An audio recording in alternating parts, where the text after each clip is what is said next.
so excited to be here with my dear friend Ursela, who I've known since 1995. Oh my God, we're old. And I remember when I met you, and we were doing priestess work together. You know, you were my mom's priestess circle, right, the one that happened right after mine. And I remember when I met you, I said to you, I want to be like you when I grow up. Now I'm as old as you were when I met you. I think I'm doing pretty good on that one. I think you're doing very well. So I'm so excited to share Ursela with all of you because she's got incredible stories to share. And so I think what I want to do now is just say, where does the story start for you? You know, I have to say, every time I say something about the Holocaust and that I was there, you know, and all that, everybody gets, they all get really, oh, really, you know, and my story is really a story about spirit and how spirit took care of us. So I come from a wealthy family in Germany.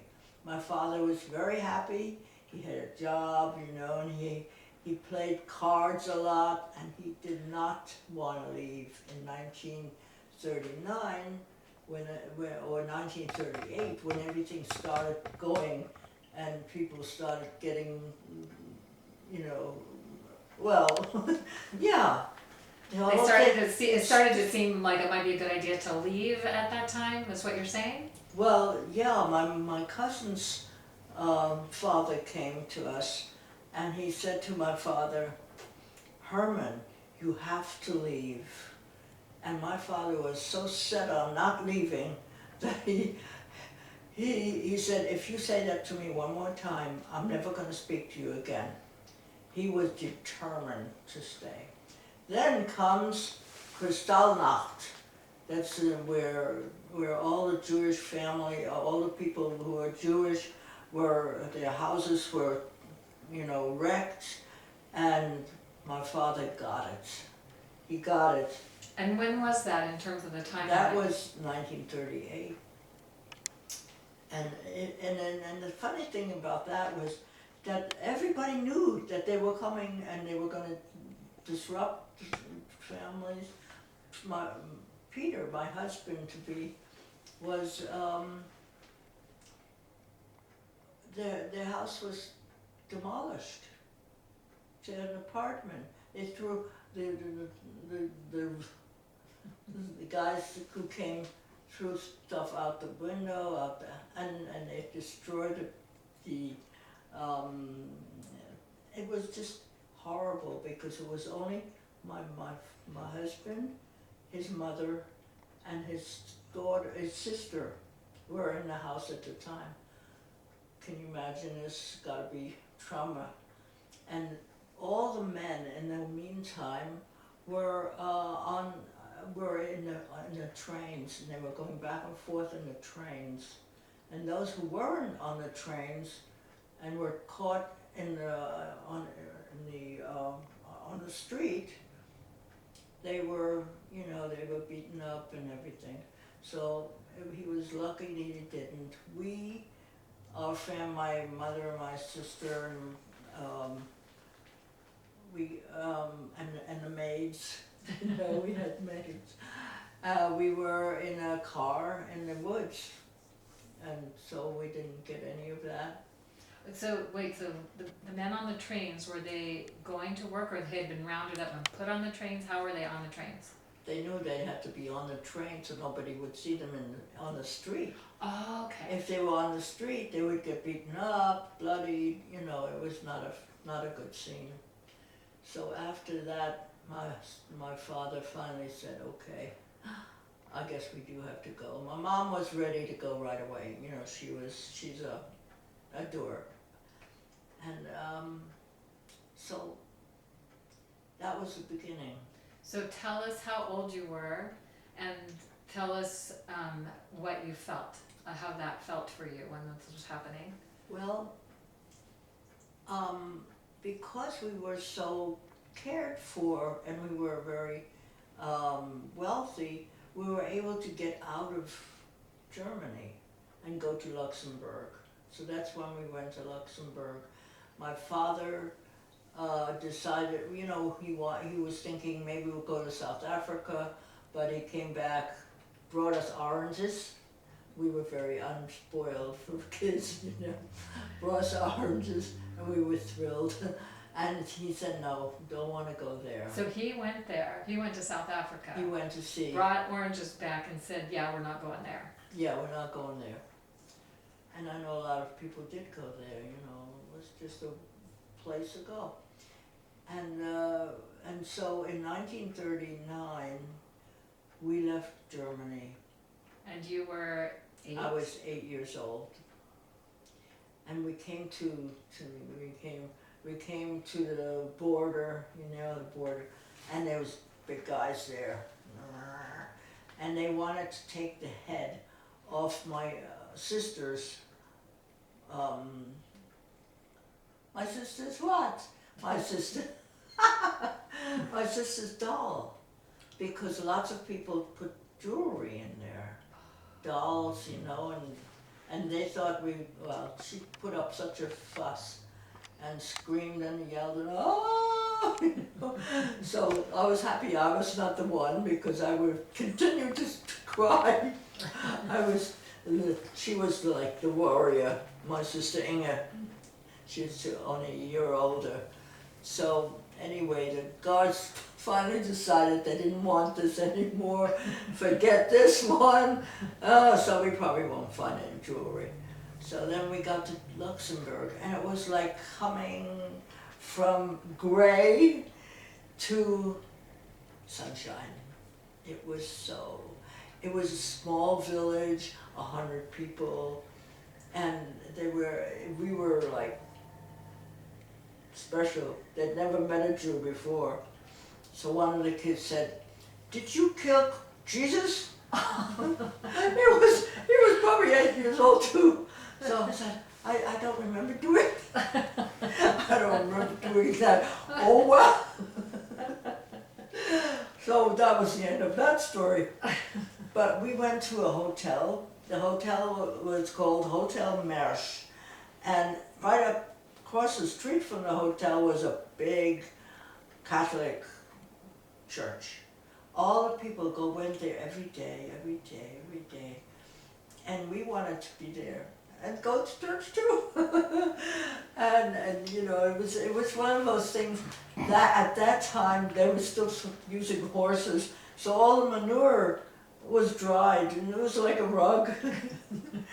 It was just, you know, I was so, we couldn't wake my parents because that was not kosher. That was not what you do when you have parents. And so anyway, finally we got to meet all the children, and we were kind of stars because they'd never met anybody Jewish. It's a completely Catholic country.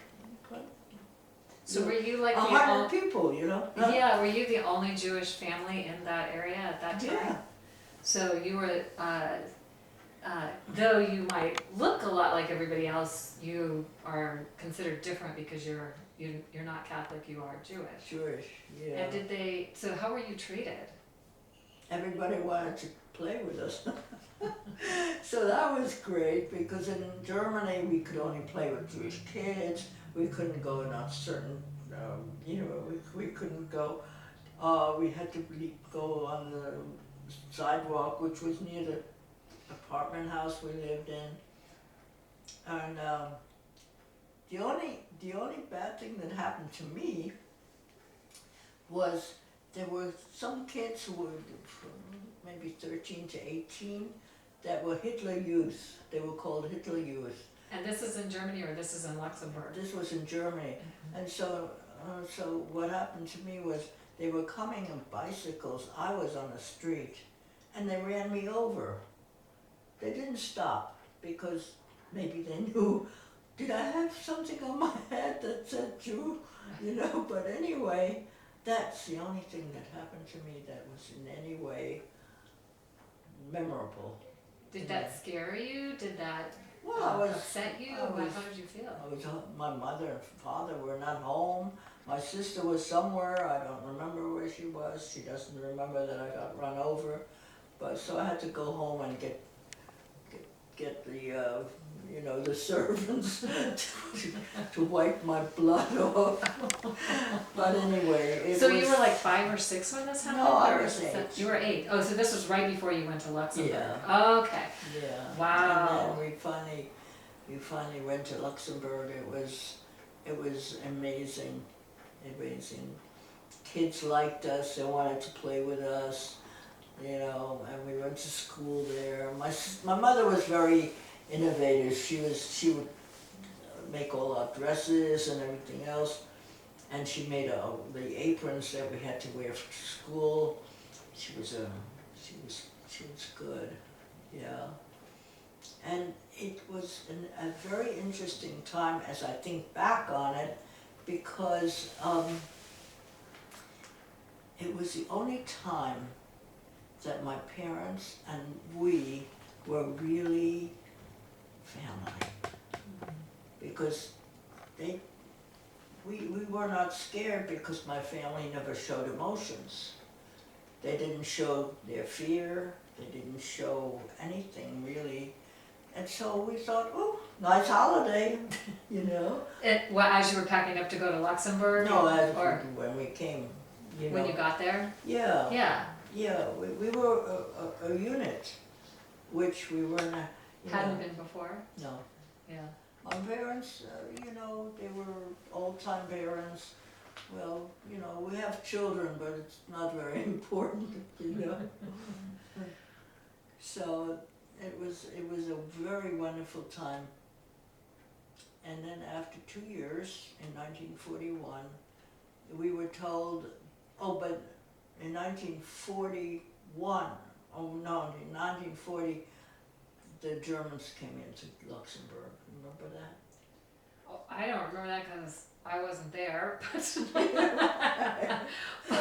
but I'm imagining that I'm sure that's correct on the timelines of things that were happening at that time. Yeah.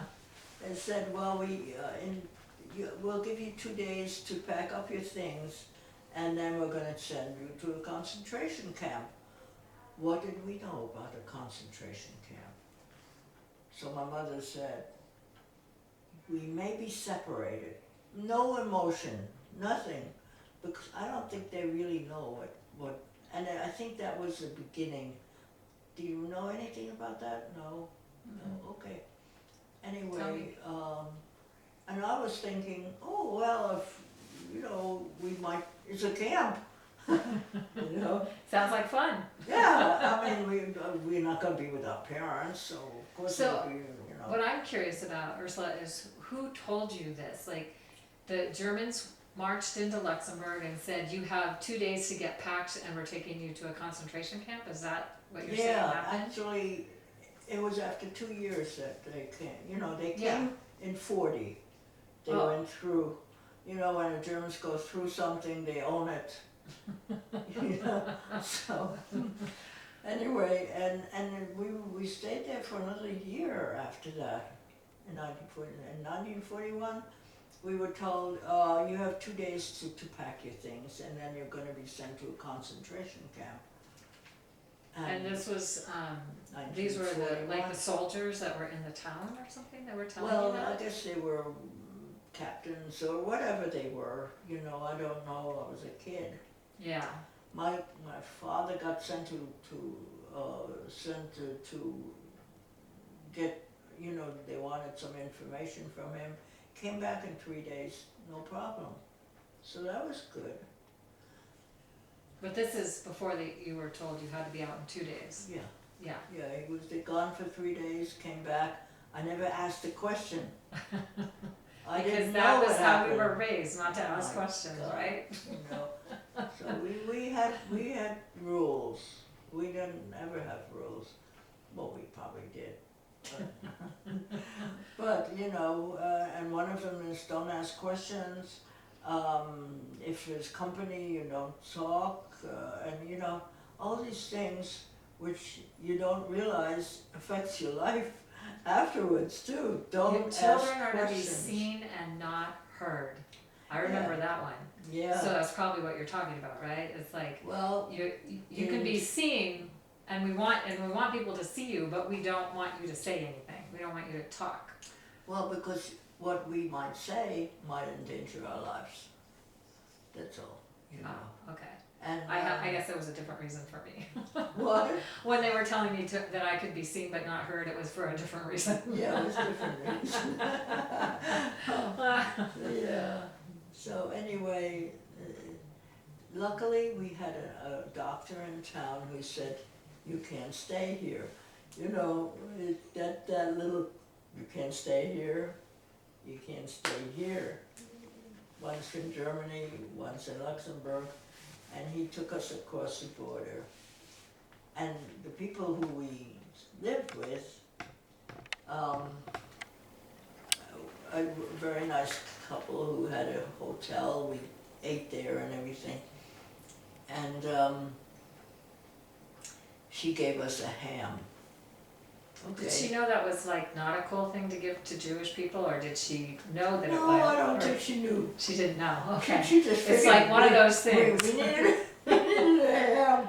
So She was taking care of you. I was trying to think, what did my father got a ham and a knife? So we ate that most of the time. But a friend of mine, Daryl Schoon, you know Daryl? No, anyway, he's the funniest guy. So he said, "Oh, I have a good. Since I'm writing a story about my life." He says, "I have a good thing. You could say how ham saved our lives." and you know, in some ways, it makes sense. Ham, yeah, here we are. We're supposed to be Jewish. We have this ham. We did not get stopped at any border as we went. Because when they saw the ham, they're like, they're not Jewish. They're not Jewish. Well, I don't know if that was really what their thinking was. But, you know, we're blonde. We're not like really dark haired and big noses and stuff like that. Anyway, I thought it was kind of funny. And then I thought about it and I said, it's possible that they didn't think we were Jewish, you know? Yeah. It's great.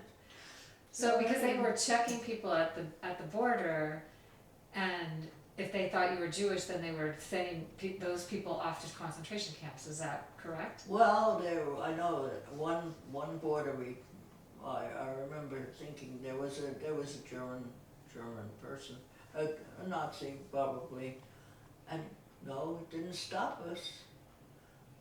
And we went from France to Spain.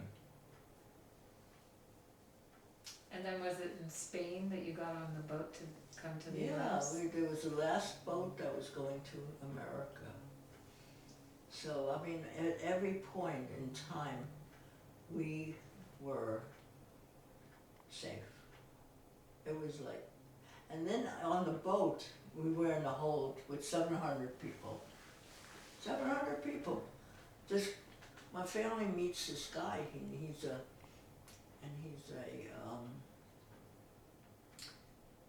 a cantor. You know what a cantor, From a church? synagogue. Oh, he sings in the synagogue. He's a cantor. So they happened to meet him. It happened that he was going to Kew Gardens because he had a family in Kew Gardens. We were also going to Kew Gardens because we had family there too. And Kew Gardens is where? New York. Okay. In New York. And it's, you know, and it turns out that they had a 10-year-old he had a 10-year-old granddaughter. Her name was Beatrice. And it turns out that she became my best friend throughout my life. I mean, how many times can you have something happen that's not happening? No, couldn't be happening, you know. Yeah, it was very interesting. So, Am I correct in remembering that when you got on the boat in Spain to go to the US, that was one of the last boats that was coming to the US from there? So you were like, I mean, really, you were getting out, that it's kind of like the magic and synchronicity of how you were being supported for your whole family to get out and to get on the boat and to come to the US. Yeah. Yeah. Well, yes, it was an incredible time for us, because I was kind of pissed at my sister on the boat, because she could swing on a swing and I got nauseous. But I don't remember much except it was all an adventure. It wasn't a horror story. And when people think about, we went, at every point we were okay, we were safe, we were with our family. And our family, that was, as I think back, it's the one time where my parents and we had a communication. We would go out in the fall and catch leaves, You did family fun things. Yeah. Yes, I love that. Yeah. So, okay, so I'm thinking we're getting close to maybe where we'll wrap this up and we'll get together again. But how long was that journey from Spain to New York? Do you know? Do you have an idea? Was it like a week, 2 weeks? I would think 2 weeks. I think they were German soldiers or German Nazis on the boat as well. So I wanted to see what was going on. But I don't know that. It's just hearsay, Yeah. And the boat was called the Villa de Madrid. The Villa de Madrid. That was the name of the boat. Aw, that's amazing. And it was a whole 700 people, and I think we were sleeping on straw, but I don't remember that. I don't remember much about that. So everybody's sleeping in a big hold, and The hold had 700 people. yeah, that's a lot of people. That's a lot of people. I can't even imagine. I know. Oh my gosh. I know. Yeah.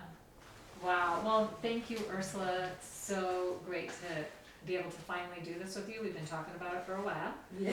And so we're going Is to. this you and your sister? Who is that?